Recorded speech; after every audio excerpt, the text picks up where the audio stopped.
Friends, welcome to Vijay தியாக்ஸ். இன்னைக்கு ஆடி வெள்ளிக்கிழமை இச்சாசக்தி, கிரியாசக்தி, ஞான சக்தி 3 சக்திகளை தரிசிக்க போகிறோம். எங்களோட பயணம் பண்ணுங்க. 6 பேர் கொண்ட குழு காலையிலேயே கிளம்பியாச்சு. நாங்கள் ஏற்கனவே கேப் புக் பண்ணியிருந்தோம் 5 மணிக்கு வர சொல்லி. ஃபோன் போட்டால் எடுக்கவே இல்லை. இது என்னடா சோதனைன்னு நினச்சி லாஸ்ட் மினிட்ல இன்னொரு கேபை புக் பண்ணி 6:30 போல் கிளம்பணும். இவ்வளோ சீக்கிரமாக ஏன் கிளம்புறீங்கன்னா, நம்ம 3 சக்தி வழிபாடும் பார்க்க போகிறோம், 2 முருகர் ஆலயமும் பார்க்க போகிறோம்.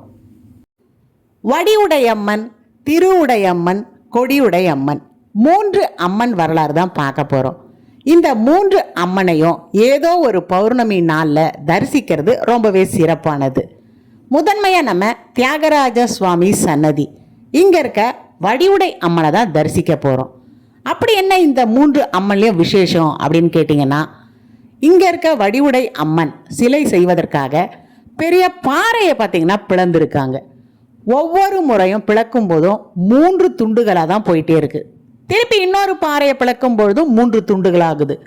இதை மாதிரி அந்த சிற்பி செய்யும் பொழுதெல்லாம் 3 துண்டாகும் பொழுது 3 துண்டுலையும் பார்த்திங்கன்னா அம்மனை செதுக்குறாங்க.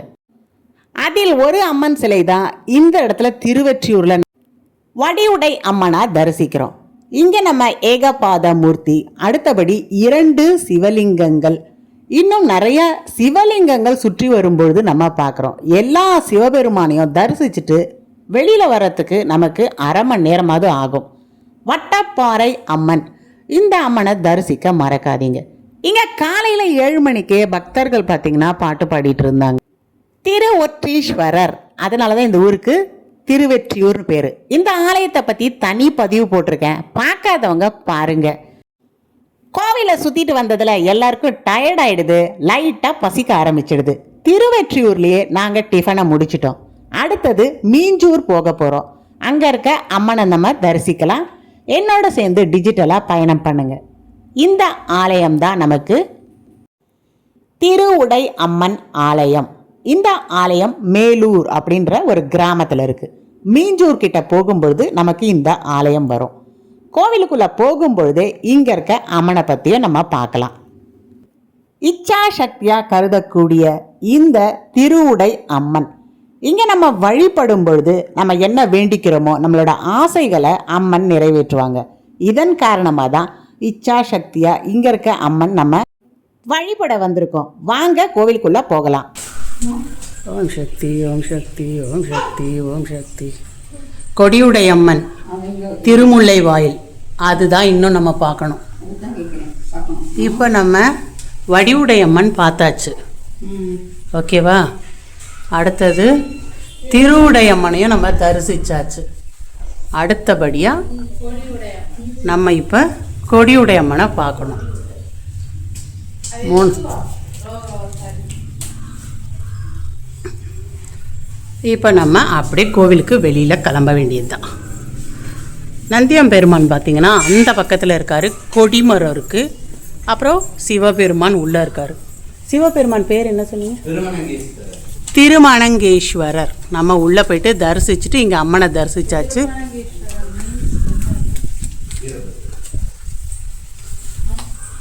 இங்கே பார்த்தீங்கன்னா அம்மனுக்கு தனியாக ஒரு சிம்ம வாகனம் வச்சுருக்காங்க, அந்த பக்கம் நந்தி வாகனம் வச்சுருக்காங்க சிவபெருமானுக்கு. அதனால தான் வாங்க போகலாம். இங்கே பாருங்க, அஷ்டலக்ஷ்மி நம்ம தனித்தனியாக பார்க்குறோம். இங்கே ஒரு லக்ஷ்மி, அங்கே ஒரு லக்ஷ்மி, கஜலக்ஷ்மி, விஜயலக்ஷ்மி, சந்தானலக்ஷ்மி. ஏறுங்க, நான் வேணும், நான் சொல்கிறேன். இங்கே ஒரு லக்ஷ்மி பாருங்க, அங்கே பாருங்க. இந்த இடத்துல தான் நம்ம அம்மனை பார்க்குறோம். திருமணங்கீஸ்வரர் திருவுடையம்மன் தரிசனத்தோட அடுத்து நம்ம முருகரை பார்க்க கிளம்பலாம். ஆண்டார் குப்பம், இங்கே தான் நம்ம பாலமுருகன் அப்படின்னு இங்கே இருக்க முருகர் அழைக்கப்படுறார். குழந்தை முகத்தோட ஒரு முருகர் பார்ப்போம். குமரன், அந்த வடிவில் ஒரு முருகர். அடுத்தது வயோதிக வயசு, எப்படின்னா வள்ளியை மணக்கிறதுக்காக அவர் ஒரு வயோதிகராக வந்தார் பாருங்க, அதை மாதிரி ஒரு முருகர். இதை மாதிரி 3 வடிவங்களில் இங்கே நம்ம முருகப்பெருமானை தரிசிப்போம். ஆண்டார்குப்பம் வரவங்களுக்கு ஆளும் அந்த யோகம் கிடைக்கும் அப்படின்றது ஒரு ஐதீகம். நல்ல பதவி உயர்வு வேணும், வேலை வேணும்னும் போது இந்த ஆண்டார்குப்பம் நிறைய பக்தர்கள் வருவாங்க. வாங்க கோவிலுக்குள்ளே போகும்பொழுது 1000 ஆண்டுகள் பழமையான இந்த ஆலயத்துல பிரம்மதேவன் தன்னோட தவறை உணர்ந்து இங்க முருகப் பெருமான் கிட்ட மன்னிப்பு கேட்டார். பிரம்மன் எதுக்கு இங்க மன்னிப்பு கேட்டார் அப்படின்னா, பிரணவ மந்திரம் கேட்கும் பொழுது பிரம்மனுக்கு தெரியல, அதனால ஒரு கொட்டு வைக்கிறார் பிரம்மன் தலையில. இங்க முருகப்பெருமான் நின்றுட்டு இருக்க அந்த கோலமே அவர் இடுப்புல கைய வச்சுட்டு பிரம்மன் கிட்ட கேட்குற மாதிரி ஒரு அதட்டலான ஒரு கோலம் தான். வள்ளி தேவி யானையோட இங்க நம்ம பார்க்க முடியாது, தனியா தான் இதை மாதிரி முருகரை பார்ப்போம். ஆனா இவருக்கு வலது கை பக்கம் இங்க நம்ம வள்ளி அவர்களோட குடும்ப சமேதமா நின்றுட்டு இருக்காங்க. இடது கை பக்கம் பார்க்கும்பொழுது அந்த இடத்துல தேவயானை அவங்க குடும்ப சமேதரா நின்றுட்டு இருக்காங்க. நடுவில் பார்த்தீங்கன்னா முருகப்பெருமான் தனியா நின்றுட்டு இருக்காரு. இந்த கோலம் தான் நம்ம இங்க கருவறைக்குள்ளேயும் பார்க்குறோம். 6 படை முருகர்கள் என்ன ஆலயம் இருக்கோ அதையும் இங்க பார்த்தீங்கன்னா புகைப்படங்களா வச்சிருக்காங்க. ஏற்கனவே நான் சொன்ன மாதிரி இந்த ஆலயத்தை சுற்றி வரும்பொழுது இந்த கோபுரத்தில் நீங்கள் பார்த்தீங்கன்னா தெரியும், நல்ல ஒரு குழந்தை முருகரும் பார்ப்போம். அடுத்தபடி பின் கோபுரம் வழியா ஒரு குமரன் அந்த ஒரு நிலையும் பார்ப்போம். திரும்பி இந்த பக்கம் வந்தீங்கன்னா ஒரு கிழவர் இங்க நீங்க பார்க்குறீங்க பாருங்க. வள்ளியை மணப்பதற்காக முருகப்பெருமான் ஒரு கிழ வடிவம் கொண்டு விநாயகரை ஒரு யானையாய் வர செய்து அந்த வள்ளியை பயமுறுத்த செய்து இங்க வள்ளியை மணக்கிறார். அந்த கதை தான் இந்த இடத்துல இருக்கு. கோபுரத்தை சுத்தி வரும் பொழுது குழந்தை முருகர், குமரர் முருகர், அடுத்தது இந்த கிழவர் கோலத்தில் இருக்க முருகர், இத மாதிரி 3 நிலைகள் இருக்கிறதா இங்க இருக்க பெரியவர் நமக்கு சொன்னார். அதை தான் உங்களோட நான் ஷேர் பண்ணியிருக்கேன். இங்க இருக்க எல்லா சிலைகளுமே ஒரு தத்ரூபமா இருக்கு, அந்த ஒரு வித்தியாசம் உணர முடியுது. பாலமுருகர் இவரை வழிபட்டு இங்க தொட்டில் கட்டும்பொழுது குழந்தை பாக்கியம் கிடைக்கும். அதுதான் இந்த கோவில்ல முக்கியமான ஒரு ஐதீகம். இதற்காக தான் இங்க நிறைய மக்கள் வராங்க. கண்டிப்பா உங்க தெரிஞ்சவங்களுக்கு இதை ஷேர் பண்ணுங்க, அவங்களுக்கும் பயனுள்ளதா இருக்கும். பொன்னேரியிலிருந்து 7 கிலோமீட்டர் துணையில தான் இந்த ஆலயம் அமைஞ்சிருக்கு. இந்த முருகரை பார்த்தாச்சு, அடுத்தது நம்ம சிறுவாபுரி முருகரை பார்க்கணும்ல, வாங்க அந்த ஆலயத்துக்கும் போகலாம். அங்க இருக்க முருகரும் பார்த்தீங்கன்னா இங்க இருக்க முருகரும் ஒரே மாதிரி தான் இருப்பாங்க. இந்த சிறுவாபுரி முருகர் அவரோட உயரமும் சரி, ஆண்டார்குப்பத்தில் இருக்க முருகர் உயரமும் சரி ஒரே அளவில் தான் காணப்படும், ஒரே மாதிரி தான் இருப்பாங்க. செவ்வாய்க்கிழமை வெள்ளிக்கிழமை இதுக்குள்ள வரவே முடியாது, அந்த அளவுக்கு இங்க டிராஃபிக் ஜாம் அதிகம். ஒரு கிராமமா இருந்ததால சிறிய பாதையா இருக்கு, இப்போ அதிக மக்கள் வர்றதால உள்ள வர முடியறது இல்லை.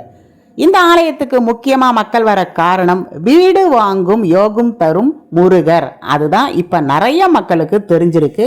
இந்த ஊரோட பேரு பார்த்தீங்கன்னா சின்னம்பேடுன்னு சொல்லுவாங்க. 500 ஆண்டுகள் பழமையான இந்த ஆலயம் சிறுவாபுரினா தான் எல்லாருக்கும் இப்ப தெரியும். இங்க நிக்கிற எல்லாருமே வீடு வாங்கும் யோகம் வேணும், இதுக்காக நிற்கக்கூடியவங்க தான். திருமண தடைகளும் பார்த்தீங்கன்னா அகலும். இங்க வராத மக்கள்னே யாருமே இல்லை, ஏன்னா அந்த அளவுக்கு பார்த்தீங்கன்னா இங்க மக்கள் கூட்டம் சமீபத்தில் அதிகமாகவே இருக்கு. போகக்கூடிய வழிகள் முழுக்க பார்த்தீங்கன்னா இதை மாதிரி பச்சை பசேல் வயல்வெளிகள் தான் இருக்கு. எல்லா ஆலயங்களும் தனிப்பதிவுகள் போடுறோம். இப்போ ஒரே நாளில் நம்ம போன கோவிலை பார்க்கலாம். முருகப்பெருமானை தரிசிச்சுட்டு இப்போ அடுத்தது பெரியாபாளையம் போகலாம் வாங்க. ஆரணி ஆற்றின் கரையோரம் துர்க்கையின் அம்சமா பவானி தாயார் அமர்ந்திருக்காங்க. வாங்க நம்ம உள்ள போயிட்டு சுவாமியை தரிசிக்கலாம். பெரியாபாளையம் பவானி அம்மன் ஆலயம் அப்படின்னு சொன்னோன்னு எல்லாருக்குமே வேப்பஞ்சேலை தான் ஞாபகம் வரும். ஆமாங்க, இங்க நிறைய பக்தர்கள் வேப்பஞ்சேலை அணிந்து இந்த அம்மன் ஆலயத்தை வலம் வருவாங்க. அடுத்தபடி இந்த மாதிரி ஆடு கோழி இதுவும் பார்த்தீங்கன்னா இங்க நேர்த்தி கடனா நேர்ந்து விடுவாங்க. முக்கியமாக மொட்டை அடிக்கிறது அதுவும் இங்கே ரொம்ப சிறப்பு. கோவிலை சுற்றி வந்த உடனே நமக்கு தீர்த்தம் கொடுப்பாங்க. இந்த தீர்த்தம் குடிக்கும் பொழுது நோய்கள் அகலும் அப்படின்வாங்க. கோவிலுக்குள்ளே பார்த்தீங்கன்னா நல்ல வண்ண விளக்குகள், இந்த வண்ணமயமான சிலைகள், அடுத்தபடி இந்த ஓவியங்கள் எல்லாமே அருமை. இன்னைக்கு அம்மன் அலங்காரம் ரொம்பவே அற்புதமாக இருந்தது. பவானி அம்மன் தனது முன்புற வலது கையில் பார்த்தீங்கன்னா சக்தி ஆயுதம், பின்புறத்தில் சக்கராயுதம், இடது பின் கையில் சங்கு, முன்புற கையில் கபாலம் ஏந்திர மாதிரி இங்கே நம்ம தனியாக பவானி அம்மன் சிலை பார்க்குறோம். நம்ம கருவறையில் கழுத்து வரையும் பார்த்திங்கன்னா சிலை அம்மனோட அந்த முகம் மட்டும் இருக்க மாதிரி பார்ப்போம். ரொம்பவே அற்புதமான தரிசனம் தான் இன்றைக்கி நாங்கள் பார்த்தது. ஆடி மாதங்களில் நிறைய பக்தர்கள் வருவாங்க. நிறைய பக்தர்களுக்கு குலதெய்வமாகவும் இந்த பவானி அம்மன் இருக்காங்க. உங்களில் எத்தனை பேருக்கு பவானி அம்மன் குலதெய்வம்ட்டு கமெண்ட்ஸில் சொல்ல மறக்காதீங்க. ஆடி மாதத்துக்குள்ளே கண்டிப்பாக இந்த பெரியபாளையத்தம்மனை தரிசிக்க மறக்காதீங்க. வேப்பஞ்சேலை கட்டுறது, ஆடு, அடுத்தது கோழி இங்கே பலியிடுறது, அடுத்தபடி குங்குமம் மஞ்சள் அர்ச்சனை எல்லாமே இங்கே ரொம்ப பிரசித்தி பெற்றது. கரகம் பார்க்கலாம் வாங்க.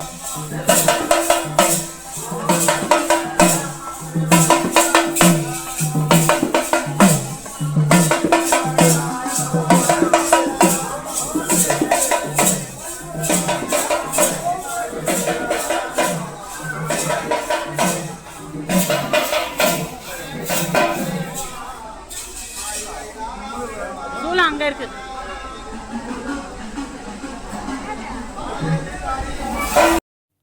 வேண்டுதல் நிறைவேற பக்தர்கள் இதை மாதிரி கோழியை சுற்றி விடுவாங்க.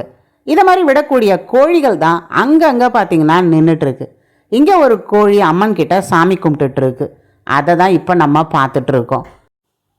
30 வருஷத்துக்கு முன்ன எங்கள் அம்மா இதை மாதிரி ஒரு சேவலை இங்கே சுற்றி விட்டுட்டு நாங்கள் இங்கே நைட்டு தங்கிட்டு அப்புறம் காலையில் அம்மனை தரிசிச்சுட்டு எல்லாம் ஒரு ஃப்ரெண்ட்ஸோட ஒரு 10 பேர் வந்துட்டு போனோம். அதுதான் இப்போ எனக்கு ஞாபகம் வருது. பெரியபாளையம்னாவே இரவு தங்குதல் இங்கே நிறைய பக்தர்கள் வருவாங்க. இந்த ஆடி மாதத்தில் நீங்களும் வந்து தரிசனம் செய்யுங்க. கோவிலை சுற்றிட்டு வந்தோடனே லைட்டாக பசிக்க ஆரம்பிச்சிருச்சு. லஞ்சு டைம் ஆயிடுதில்ல. வெளியில் வந்த உடனே நல்ல சுவையான ஒரு தயிர் சாதம் கொடுத்தாங்க. இப்போதைக்கு இதை சாப்பிட்டாச்சு. அடுத்தது நடுவில் எங்கன்னா ஒரு லஞ்சை சாப்பிட்டுட்டு இந்த 1:30 மணிக்கு மேலே ஒரு பிரேக் எடுத்துட்டு அடுத்தபடியாக ஒரு 3:30 கோவில் திறக்கும்பொழுது இன்னொரு ஆலயத்துக்கு நம்ம போக போகிறோம். அந்த ஆலயம் என்னன்னு அப்படியே கண்டினியூவாக பாருங்கள். என்னதான் ஒரு தொன்னை தயிர் சாதம் சாப்பிட்டாலும் அப்புறம் பசிக்கும்ல. இப்போ நம்ம பார்த்திங்கன்னா லஞ்சுக்காக வந்திருக்கோம். லஞ்சை சாப்பிட்டு முடிச்சுட்டு ஒரு 2 மணிலேருந்து 3:30 மணி வரையும் இந்த இடத்துல சில் பண்ணிவிட்டு அடுத்தது நம்ம ஒரு கோவிலுக்கு போக போகிறோம். ஆடி மாதத்தில் அம்மன் கோவில் போகிறவங்க எல்லாம் காலையிலே கிளம்பிட்டிங்கன்னா கூட்டம் இல்லாத போதே தரிசிக்கலாம். இந்த ஒரு டிப்ஸாக ஃபாலோ பண்ணுங்கள். குறைஞ்சபட்சம் ஒரு 1 லிட்டர் பாட்டில் தண்ணியாவது எடுத்துக்கோங்க. அடிக்கடி தண்ணி தாகம் எடுக்குது. ஸோ இப்போ சாப்பிட்டு முடிச்சாச்சு. அடுத்த ஆலயத்துக்கு போகலாம். அன்னை பார்வதி தேவி பச்சையம்மனாக காட்சி அளிக்கக்கூடிய திருமுல்லை வாயில். இங்கே நம்ம பச்சையம்மனை தரிசிக்க வந்திருக்கோம்.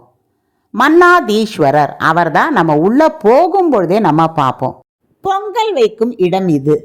உள்ளே போயிட்டு நம்ம பார்க்கும்பொழுது பிரமிப்பாக இருக்கும். இங்கே இருக்க மன்னாதீஸ்வரர் ஆகட்டும், மற்ற தெய்வங்கள் ஆகட்டும். இப்போ நீங்கள் பார்க்குறது கருங்குழி பச்சையம்மன் ஆலயம். ஆமாங்க, இதுதான் எங்கள் அம்மா வீட்டு குலதெய்வம். இங்கே இருக்க இந்த மன்னாதீஸ்வரர் பார்க்கும் பொழுது நம்ம திருமுல்லை வாயிலில் பார்க்குற மாதிரியே தான் இருக்கும். இங்கே இருக்க பச்சையம்மன் ஆகட்டும், மற்ற இந்த முனிகளாகட்டும், எல்லா குலதெய்வ ஆலயங்களையும் ஒரே மாதிரி தான் இருக்கும். தொன்று தொட்டு வழங்கக்கூடியவங்களதெல்லாம் பார்த்திங்கன்னா கிராமப்புறங்களில் இருக்கும். அவர்கள் குலதெய்வங்களை அவங்க வீட்டுக்கிட்டேயே வழிபடணும்னு சில பேர் அவரவர் ஊர்களிலே இது மாதிரி ஆலயம் எழுப்புவாங்க. 120 ஆண்டுகள் பழமையான ஒரு ஆலயம்தான் நம்ம திருமுல்லை வாயிலில் பார்க்குறோம். பச்சையம்மன் குலதெய்வமாக இருக்கக்கூடியவங்க இந்த ஆடி மாதங்களில் இங்கே பொங்கல் வைப்பாங்க. பச்சையம்மன் ஏன் சொல்கிறாங்க? இதற்கான ஒரு காரணமும் இருக்குது. சிவபெருமான் கண்களை பார்த்தீங்கன்னா பார்வதி தேவி ஒரு விளையாட்டாக பொத்துறாங்க. இதை மாதிரி பொத்தும் பொழுது உலகம் இருண்டு போயிடுது. இருட்டானதால் சிவபெருமான் கோபத்தில் ஒரு சாபத்தை விட்டுறாரு. இந்த சாப நிவர்த்திக்காக இங்கே பூலோகத்துக்கு வந்து அடர்ந்த பச்சை நிற காடுகளுக்கு நடுவில் அமர்ந்து பச்சை திருமணியோட அம்மன் தவம் செய்து அவங்களோட அந்த சாபத்தை போக்கிக்கிறாங்க. இதன் வடிவாதான் பச்சையம்மனா அம்மன் உருமாறுறாங்க.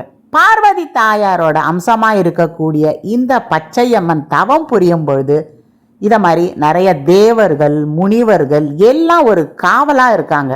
அதனால தான் நம்ம எங்கே பச்சையம்மனை தரிசிக்கும் பொழுதும் இதை மாதிரி எல்லா தேவர்களும் பார்த்திங்கன்னா முனிவர்களும் காவலாக இருப்பாங்க.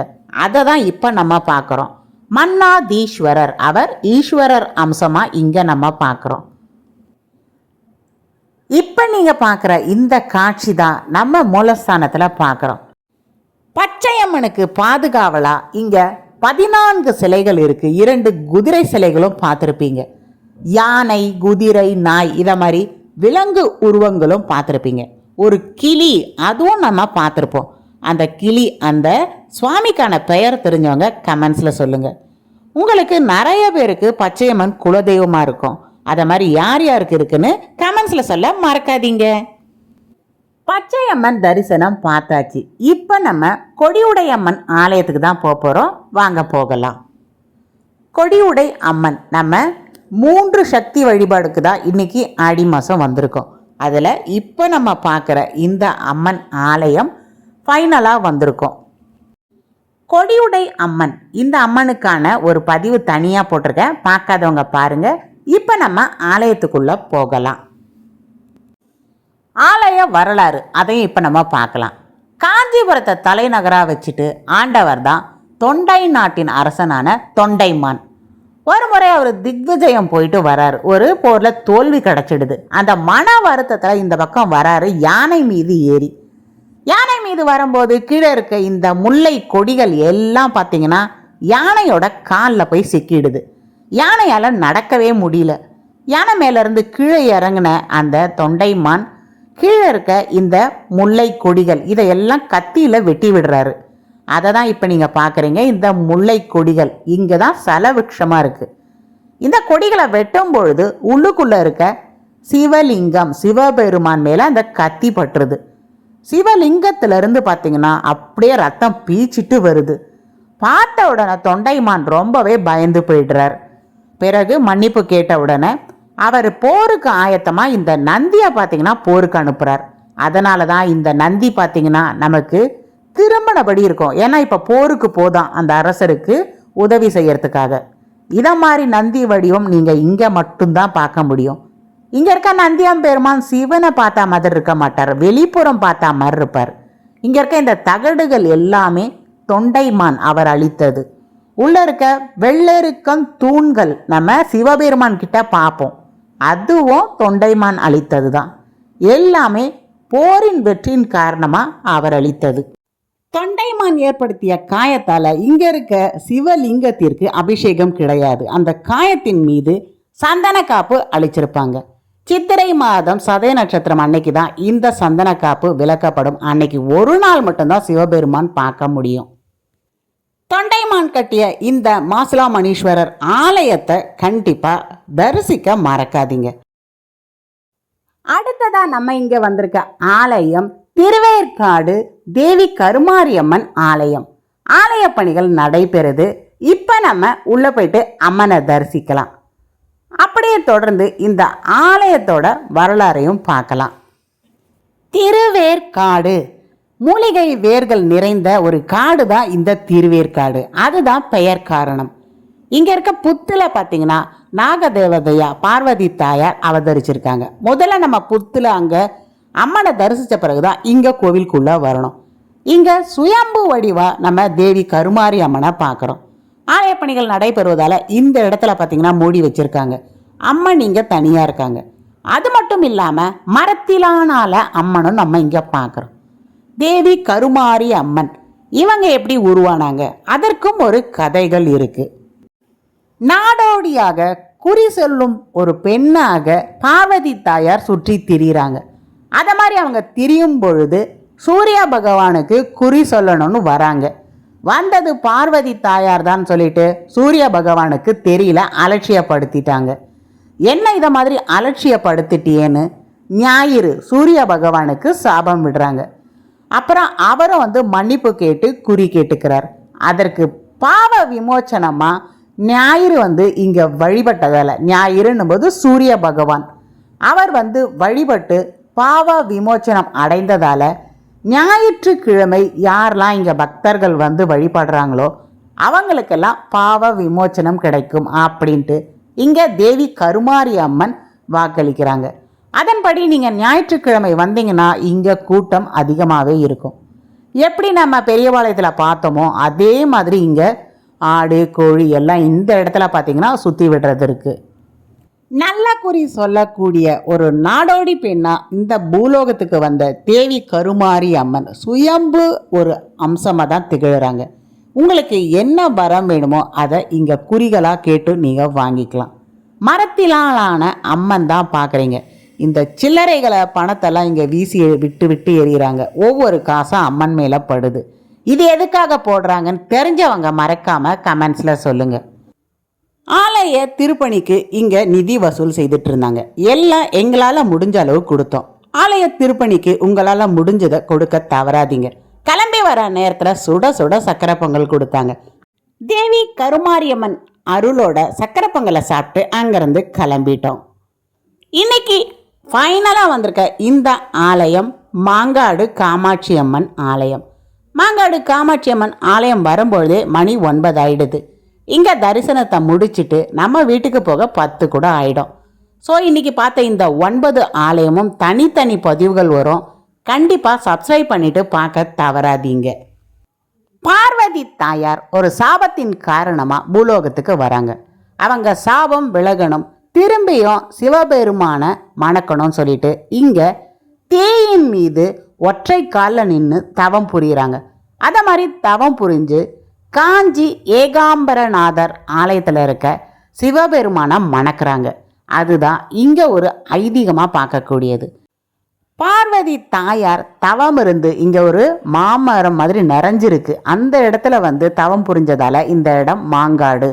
இந்த தவத்தின் காரணமாக சிவபெருமானை அடைகிறாங்க. திருமண தடைகள் நீங்கணும் போது 6 வாரங்கள் தொடர்ந்து இங்கே 2 எலுமிச்சங்கனிகள் நம்ம கொடுக்கும்பொழுது நமக்கு 1 எலுமிச்சங்கனி கொடுப்பாங்க. அதை பூஜை ரூமில் வச்சு பூஜை செய்யணும்.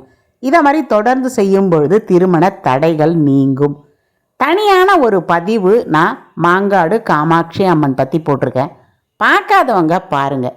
இதற்கு அருகாமையிலே இங்கே பெருமாள் ஆலயம், சிவன் ஆலயம் தரிசிக்கிறதுக்கு மறக்காதீங்க. இப்போவே எங்களுக்கு டைம் ஆயிடுச்சு, அதனால நாங்கள் கிளம்பிட்டோம். 9 ஆலயம் ஒரே நாளில் பார்க்க முடியாதுன்னு என்னோட ஃப்ரெண்ட்ஸு சொன்னாங்க. ஆனால் இதற்கான வழிகள் தெரிஞ்சதுன்னா கண்டிப்பாக பார்க்க முடியும்னு சொன்னேன். அதன்படி இன்னைக்கு 9 ஆலயம் பார்த்தாச்சு. இந்த வீடியோ பிடிச்சிருந்தனா மறக்காமல் விஜய் தியாக்ஸ் சேனலை லைக் பண்ணுங்கள், ஷேர் பண்ணுங்கள், சப்ஸ்கிரைப் பண்ணுங்கள். எங்கள் தோழியோட வெள்ளிக்கிழமை போன மாதிரி நீங்களும் உங்கள் தோழிகளோட போயிட்டு வாங்க. பாய்.